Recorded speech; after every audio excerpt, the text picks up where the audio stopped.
Hi everybody, welcome back to School of Scarlett. Today we're going to be talking about monk mode. So if you think about a monk, up in the mountains somewhere, kind of retreating out somewhere in nature, they're really focused. And so today we're going to be talking about monk mode and how you can use basically that sort of philosophy for your own life and those things that actually matter to you right now, and really kind of channel all of your energy into those things that actually matter to you. Especially in a world right now with so many distractions, so many things happening all around us, we can often be pulled away from those things that actually matter to us. So when we're thinking about monk mode, it's really talking about really limiting to those things that actually matter to you. So really think about, what are the things that you've been wanting to do? What are those things that truly matter to you right now? And really taking those things and focusing in, kind of hyper focusing in on those things and leaving everything else behind.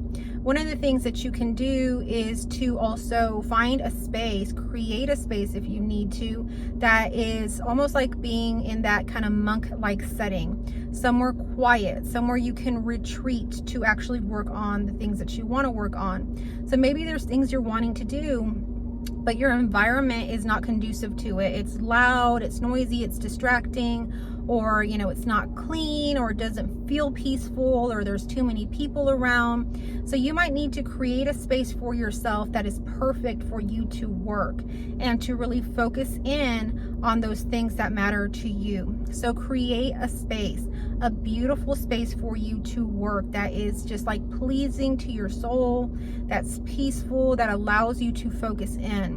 In my last video, I kind of talked about that a little bit, for people that, experience more like this high sensitivity. We oftentimes want to find spaces that, are calming to the nervous system. A lot of times that means going away from like your big cities, or, going to a space that has less distractions, maybe doesn't have a lot of internet access or TV or any of that. And so you're going to find yourself a spot that doesn't have the TV on all the time. You can't access the internet, you can't access social media. So kind of limit those things so that when you're working on those projects that you really want to be working on, you're totally focused in on those, and there's nothing you can pick up and distract yourself with. It's very easy to like start writing that book that you've been wanting to write, and then like pick up your phone and start scrolling social media, because it's a habit, because it's there. But if you remove that from even being there, then that won't even be an option for you to even access. So monk mode really is not just creating the physical space, but creating the energy. So creating a space that has energy, that is peaceful, that feels good to you. So go to those places that feel good to you. If you are living somewhere or staying somewhere, trying to work somewhere where you're in the city and you're constantly hearing like sirens and honking and this and that, then that's gonna maybe not be as peaceful as if you found a place that you can work that's more in nature, that has less of that kind of city noise and more of the natural sounds that happen naturally. And oftentimes those can even evoke creativity in you to hear those things. But for each person it's different, and you may thrive in the city. It just depends on you and what your needs are. So just really knowing your needs. And the next part about monk mode is to create a rhythm for yourself, a rhythm that works for you in creating. So you might not be able to work the whole like 8 hours, or even 2 hours or 3 hours all at once. You might need to create a rhythm. You might need to create a flow in your work. And what that means is, scheduling in breaks when you need them, or listening to yourself intuitively and figuring out what is that rhythm, what is that flow, and going with that.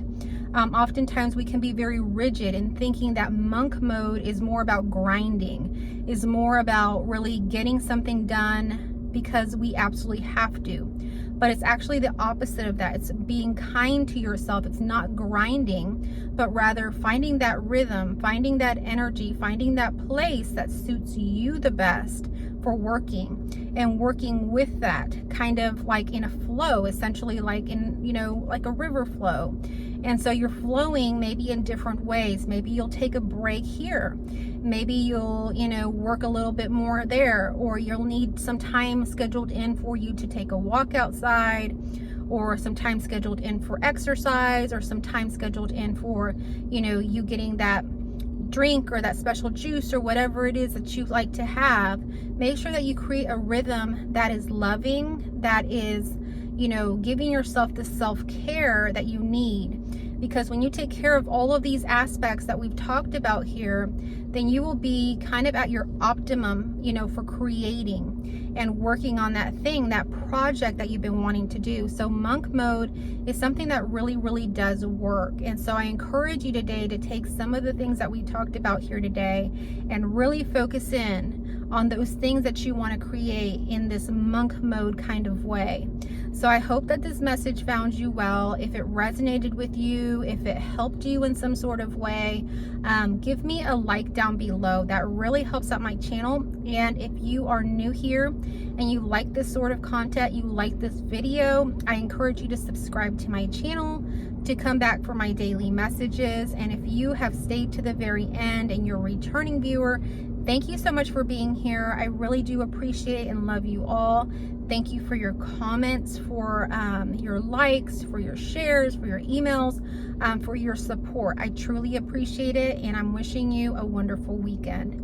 I love you all, and I will catch you on our next message.